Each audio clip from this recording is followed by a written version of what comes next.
It is my privilege to be here this evening with Jack Ma, one of the great entrepreneurs of our time, of course, the founder of Alibaba. And we have so many things to talk about over the next half an hour. And of course, we also want to try to get to your questions as well. We're going to talk about Alibaba, of course, but also China, the Trump world that we all live in, globalization, trade, and so many other issues. But first of all, thank you for joining us. Yeah. Let me start with this, which is to say that you just spent some time inside Trump Tower and went to go visit with Donald, our president-elect in the United States. Tell us about that meeting. Well, it's a very productive meeting, much better than I thought, than I expected. What did you expect? Well, I heard a lot, and I watched, like everybody, I watched all the news and heard a lot about him. So when I go inside, I saw, anything that, but he's very sort of open-minded, listen what I talk. So I think I'm very happy about the results. And finally, when he said, Jack, let me walk you down.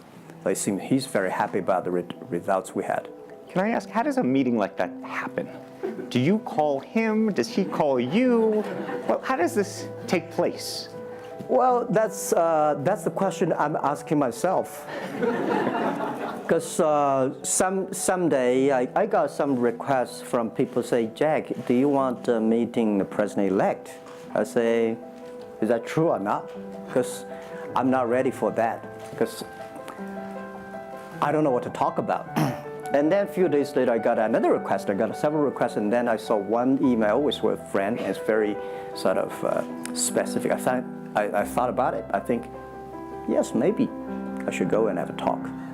And at least I think President-elect Donald Trump would be happy to hear what I want to talk about. So I went. And what did you tell him? Talk about the small business. Talk about agriculture products, talk about the trade between China and the USA. We especially focus on telling about how can we bring the small business in America, sell them to China, to Asia, through our network, which can create a lot of jobs for them. And you committed to create what you say is going to be 1 million jobs in the United States over the next 5 years. Yeah. Now, that's not 1 million jobs that Alibaba itself, but you're not hiring 1 million people. No, we all totally, Alibaba employee put together is like 45,000 people. We cannot hire 1 million. I cannot imagine I can manage 1 million people. Explain to us how you think about the U.S.-China relationship, given some of the comments that Donald Trump has made about China being a currency manipulator. Did that come up during your meeting? Well, I think first, in America, there's a freedom of speech, right? So he can say whatever he wants, and I respect, I understand. But of course, I have my views. We did not debate about the China-U.S. trade or manipulation. We did not debate. We did not talk. We agreed on something. Small business, developing the Midwest America, helping the farmers there, small business there, to exporting to China. So we all agreed. But something that we did not discuss about the American, the job losing to China, Mexico, and this. Can I share with you my ideas? Please. Yeah. First, I think 30 years ago, when I just graduated from universities, I heard America had a wonderful strategy. They outsource the manufacturing job, service jobs. They outsource the manufacturer to Mexico and China, outsource the service job to India. There's a book called The World is Flat. Tom Friedman, colleague at the New York Times. And I think it's a perfect strategy. You know, that the Americans said, we just want to control the IP, we just want the technology, we just want the brand, and leave the lower end jobs for the world. Great strategy. And second is that the American international companies made millions and millions of dollars from globalization. The top 100 companies in America. Amazing. I remember when I graduated from university, I tried to buy a beeper, the Motorola beeper. Cost me $250. My pay at that time is $10 a month as a teacher. And the cost of making that beeper is only $8 for a chip. Right. So past 30 years, IBM, Cisco, Microsoft, they made tons of money. The profit they made are much more than the 4 largest banks in China put together, the China Mobile Phone, China Unicom, and whatever you name it, put together. Still, these multinational companies made more money than. So their market cap grew more than 100 times in the past 30 years. But where'd the money go? This is what I'm curious, because as a business people, I always care about the balance sheet. Where the money coming, where the money go? Past 30 years, the American had 13 wars, spending $14.2 trillion. The money going there. What if they spend a part of that money on building up the infrastructure, helping the white collars and blue collars? No matter how strategy good it is, you're supposed to spend money on your own people, right? Not everybody can pass Harvard. Like me, they're not good at education, right? We should spend money on those people who are not good at schooling. And the other money, which I'm curious about, is that when I was young, I heard America is about Ford and Boeing, those big manufacturing companies. Last 10, 20 years, I heard about is Silicon Valley and Wall Street. The money go to the Wall Street. And what happened? Year 2008. The financial crisis wiped out $19.2 trillion USA alone. They wiped out all the white collars and destroyed 34 million jobs globally. So what if the money is not Wall Street? What if the money spent on the Middle East, Middle West of the United States, developing the industry there? That could be changed a lot. So it's not the other countries steal jobs from you guys. It is your strategy. Okay, but you do not distribute the money and things in a proper way. This is what I. And now we are having a backlash. And that backlash is a rebuke of globalization. And so much of the conversation, frankly, that we have here, and that backlash is happening in the United States. But I will say President Xi was here yesterday. You had lunch with him. And he was quoting Abraham Lincoln. What did you make of that? Well, I would say that globalization is a great stuff. It's the USA, it's developed countries to teach us how to do globalization. I remember 2002 or 1 before China joined the WTO, everybody in China was worried. Me, I was worried. Because what if all the international products come to China, destroy our industry, and we have lose a job? So convinced China, after 20 years, then you guys are say, this is a terrible thing. I believe globalization is good, but globalization needs to be improved. This is Donald Trump, President-elect, want to solve it, the problems. That globalization, I think, should be inclusive globalization. In the past 30 years, the globalization was controlled by 60,000 big companies. 100 years ago, globalization was controlled by several kings and emperors. What if next 30 years we can support 6 million business doing business across the board? What if in next 30 years we can help support 20 million small business can do business across the board? So this is something which I believe globalization should be inclusive. And do you think that the words of President Xi will happen in reality, which is to say that China has largely acted on its own behalf for many, many years, and now is effectively saying that the U.S. needs to continue acting on everybody else's behalf? Yeah, I think, the world needs some, such a, Mr. Xi yesterday said, it's a wonderful time, it's a best time, or the worst time. The world needs a new leadership, but the new leadership is about working together. This is what I understand. We do not necessarily need one specific leader to teach us what to do, what not to do. But the world have to partner together. This is what I think. And I think as a Chinese, as a business people, I feel proud for what President Xi said yesterday. As a business person, I want the world to share the prosperity together, to join the force together. As a Chinese, I'm happy about what he committed. Yesterday he said, he speaks like us, takes the responsibility of the second largest economy. As the China's second largest economy, he has to take some responsibility. This is the first time I heard a Chinese leader make number commitment. He said, next 10 years, we are going to import $8 trillion US. This make me feel excited because China is transforming from exporting to importing.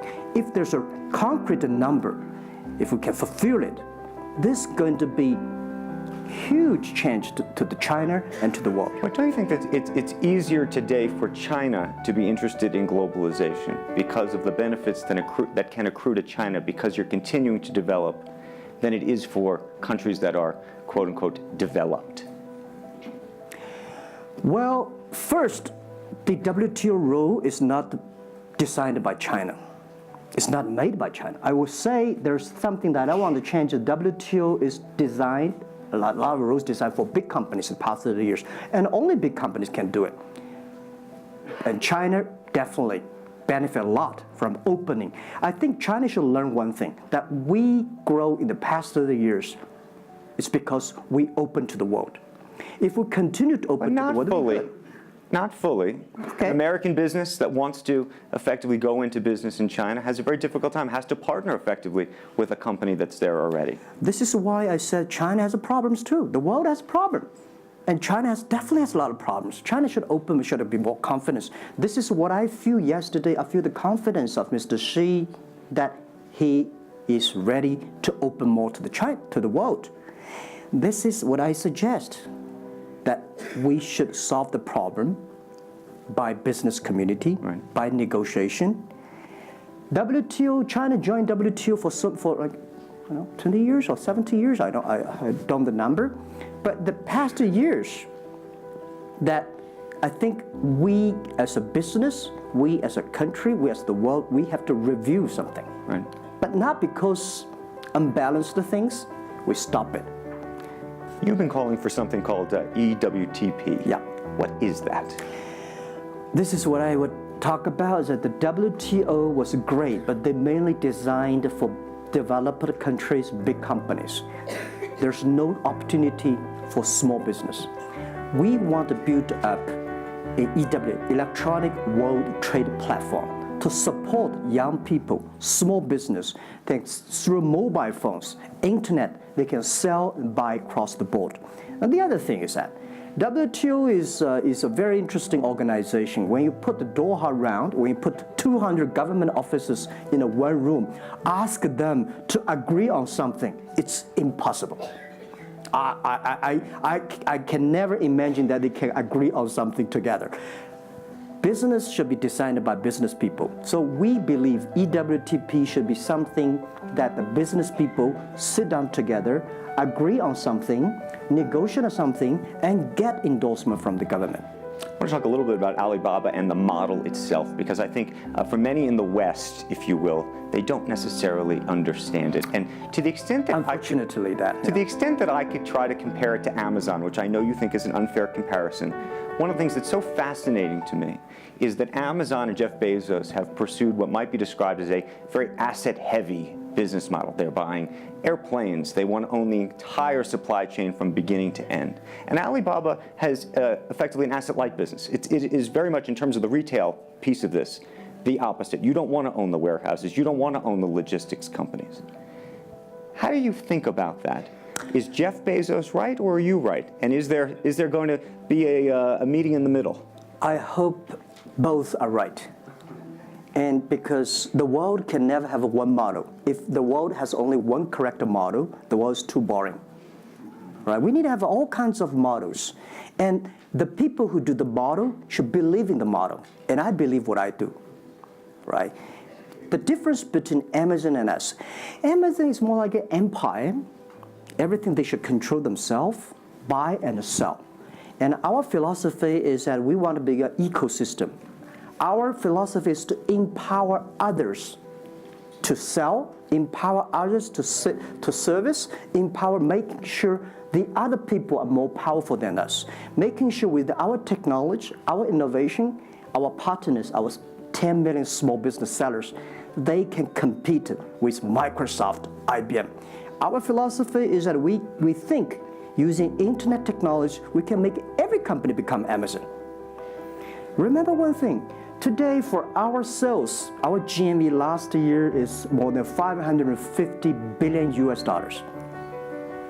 To hire people deliver for us, we need 5 million people. So how can we hire 5 million people deliver things for us to deliver the things we sold? The only way we do is empower the service company, logistics companies, making sure they are efficient, making sure that they make the money, and making sure that they can hire more people. But without owning the whole chain, can you do it as effectively? The idea that you're watching Amazon being able to deliver things now within hours, literally. We made 125 cities deliver within 1 day last year. Imagine 10 years ago, deliver one thing from Beijing to Hangzhou takes about 8 days. Now you can deliver things from Beijing to Inner Mongolia, some city, within 12 hours. It's improving.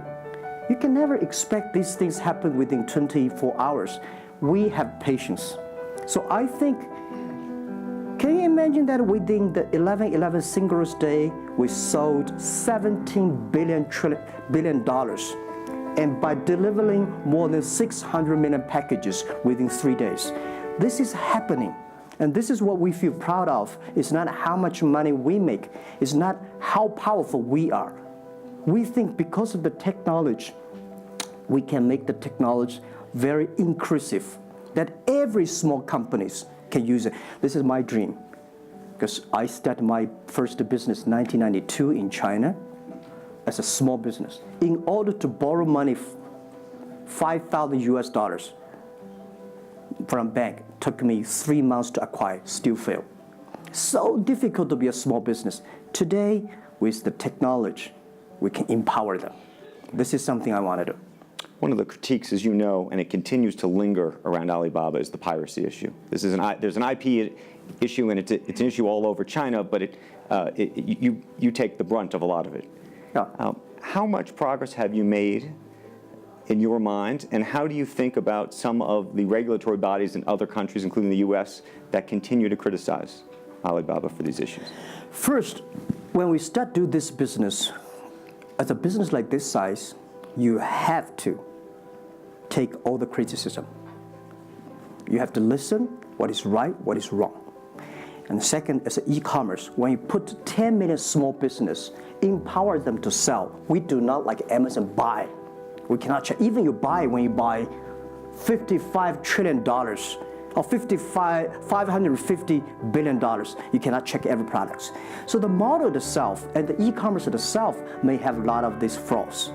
And third, I would say in the past 17 years, we are the leader of this anti-privacy issues, the IP, protect the IP.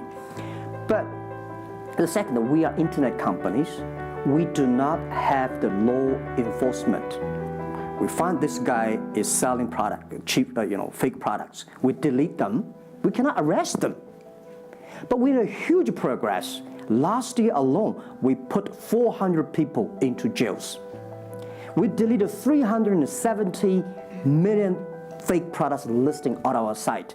I would say we are the leaders, and we are using the big data to check who's buying, who's manufacturing, who's selling, what is the address. So now I'm happy about the whole world, especially China, all the government organization start to realize the issues. So I would tell you, good thing is that today, when you go to those criminal group, which I call them criminals, those fake products, manufacturers, sellers. You've praised the quality, though, of some of these. I will talk about it later, right?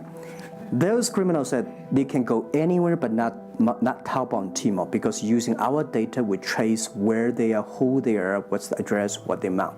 and we will deliver this to the police station and working with them to arrest them. The quality issues is something I want to share with people. It's not about praising the fake products. I want to say that for so many years, those branded companies, you have to be very careful because the fake products, their quality improving is scary. That is the difference between us. Because when you find guys, the people said this is fake, and you have to find people, you have to find a third-party institution to check it is fake or not. We find sometimes the quality is better. And I tell you, another thing is even scary. There's one branded company. He said, we are selling fake products. We check everything, there's nothing wrong. So we say, what is wrong? So we buy the products from his flag shop and deliver to them. They say, it's a fake. You know what I'm saying? Yep. We buy things from the flag shop of this brand and deliver back. It's the fake products, they say. So it's a bit confusing. Right. This is fighting against the fake products. It's a war against the human greediness. It's not easy, you cannot finish it, but you have to continue to fight. And I want to say we put 2,000 people, 1 billion RMB every year fighting against that. It can never finish the war within 2 years. But I'm happy, whether people criticize me, criticize us, the most important is that we are happy about the progress we made. But if people praise me, so, when people say, Jack, you're wonderful, I know I'm not wonderful, right? Oh, Alibaba's great. We are not great. We are just a 17-year-old company. But when people say, you're doing nothing, no, we're doing a lot of things. But you don't have to argue. You don't have to debate. You do what you believe. One of the things you mentioned was using big data on the piracy side, but the other thing that you're using a lot of that big data to do is provide credit and effectively banking the unbanked. And what's so fascinating to me, and I hope you'll share it, is we've talked about the sesame credit. Yep. How you are able to use big data effectively to figure out who deserves credit and who doesn't in a marketplace where some of these people had no credit history before. Okay. Well, before we do that, we had a system called Teach Computers to learn how to anti-fake products, teach the computers to learn how to, because we have Alipay, a lot of people try to using all the ways to cheating. So we teach the computer how to do that, the cheating things. So we've been doing that for 10 years. Until now, there's called artificial intelligence, because we've been doing that. We are a data company. 8 years ago, we said to ourselves, Alibaba should not be an e-commerce company. We should be a data company, because we have the data from consumers, we have data from the manufacturer, we have data from logistic companies and transactions. But we think how we can make a data really beneficial to the society. What China needs is we have a lot of great people. All the small business, they are very credible, but we don't have a credit system for them. So how can we using a credit rating system based on the data we have to giving everybody a sesame rating system? That is so powerful in the past 4 years, because every individual, every small business, if they have been using our services, we give them a rating system. So we're giving loans in the past 5 years. We're giving 5 million business loans. They only borrow $5,000. 3 minutes, we can decide whether we should give you money, how much you want to give. Within 1 second, the money will be in your account. And 0 people touch, so we call it 310. And even today, the Sesame rating system become people dating. The mother-in-law want to say, hey, you want to dating with my daughter? Show me your rating system of the Sesame card. So it's so funny. We go to people want to rent a car, people want to rent a bicycle, they will say, show me your Sesame cards. Good. Because if they do not pay back, if they do not fulfill, the rating system is going to low down and they can never rent a house. This is what we want to build up, the system. That if you sell or buy fake products, the Sesame cards will show. I'm going to open it up to questions, but a final one from me. There's been a lot of speculation that you're going to get into the business of Hollywood. Your name has appeared, Alibaba Group, at the beginning of a couple of big films recently. What is the ambition for Alibaba in the entertainment world? The beginning was like this. For several years, every 5 years we have a review for our strategy. Now our strategy is always to look at the 30 years and 10 years. Every strategic decisions we make, we have to ask one question: Is this decision we made solve society problem? Because we believe the bigger social problem you solve, the more successful you are. So if this cannot solve any social problems, we don't do it. Second, is this project is going to be successful in 10 years? If it's going to be successful in 10 years, let's do it. If it's going to be successful in 1 year or 1 month, now more I would say, forget about it. Because why you can be successful in 1 year or 1 month? So we all have to put parallel. And 5 years ago, we had a big debate about 10 years later, 20 years, what are the things that China society and the world want? So we say happiness and health. 2H strategy. So happiness and health. We believe Hollywood, the movie industry, bring people happy. Because today, nobody's happy. Rich people not happy, poor people not happy, At least when I watch a movie, I feel happy about it, right? So I think we should partner with the Hollywood, especially like a lot of, we have a different way of living. In China, the movie, we have a lot of heroes. But China movies, heroes always dead. The American movie hero never die. If all the heroes die, who want to be the hero? So my movie, I want to make the hero live, right? So this is I think we should learn a lot, and it's only about 2 years, so we have another 8 years to go. I want to make our company that it's not e-commerce. It's something that giving people inspirations, giving people, because I learn a lot. For example, I always say that my favorite movie, Forrest Gump. Life's tough. This is I learned, and that inspired me. That is why when people call me crazy, stupid, past the 70 years, you're crazy, you're doing something never work. You're stupid, how can you do that model? Amazon this model, eBay this model, why Alibaba this model? I told myself, Forrest Gump said, go ahead.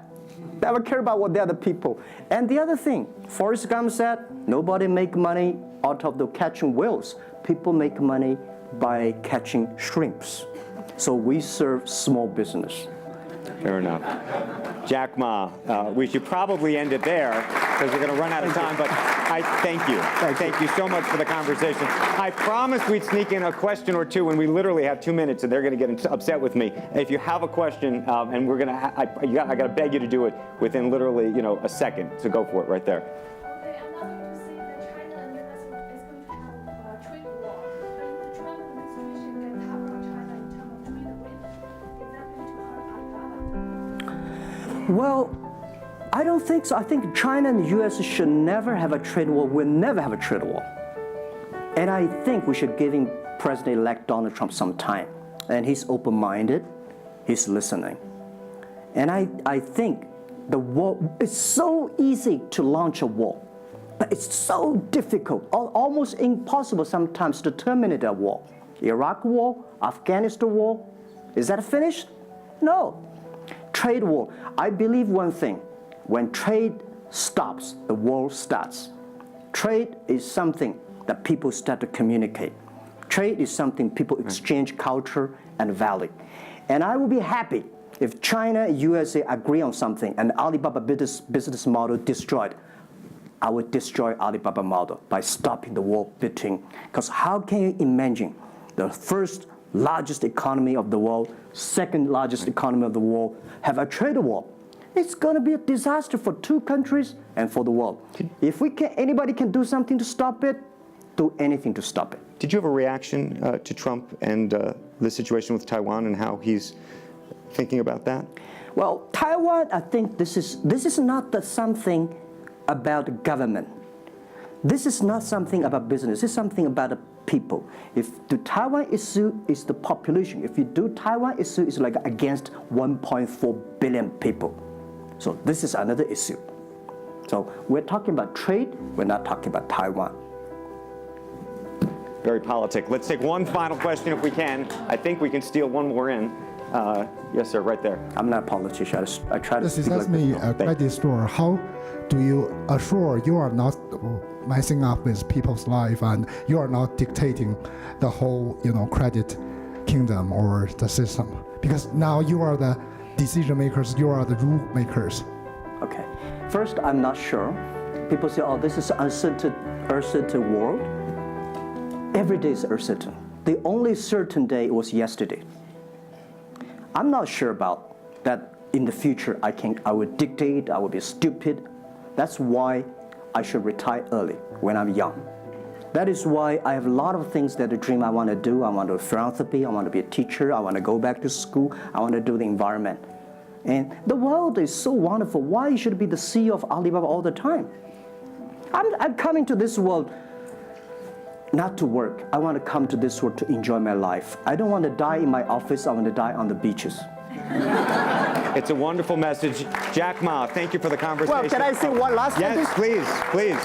I just want to give my last advice to any people here that every government should pay attention to in the next 30 years are critical for the world. Every revolution, technology revolution takes about 50 years. The first 20 years, technology company. Next 30 years, the implication of the technology. Focus on next 30 years.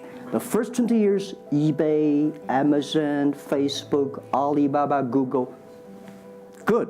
The most important is that make the technology inclusive, make the world change. This is 30 years. Next, pay attention to those people who are 30 years old, because those are internet generation. They will change the world. They are the builder of the world. Third, that let's pay attention to the company who have fewer than 30 employees. So 30 years and 30 years old and 30 employees. That can make the world much better. Jack Ma, thank you very, very much. Thank you. Thank you. Thank you. Really appreciate it. Thank you. Thank you.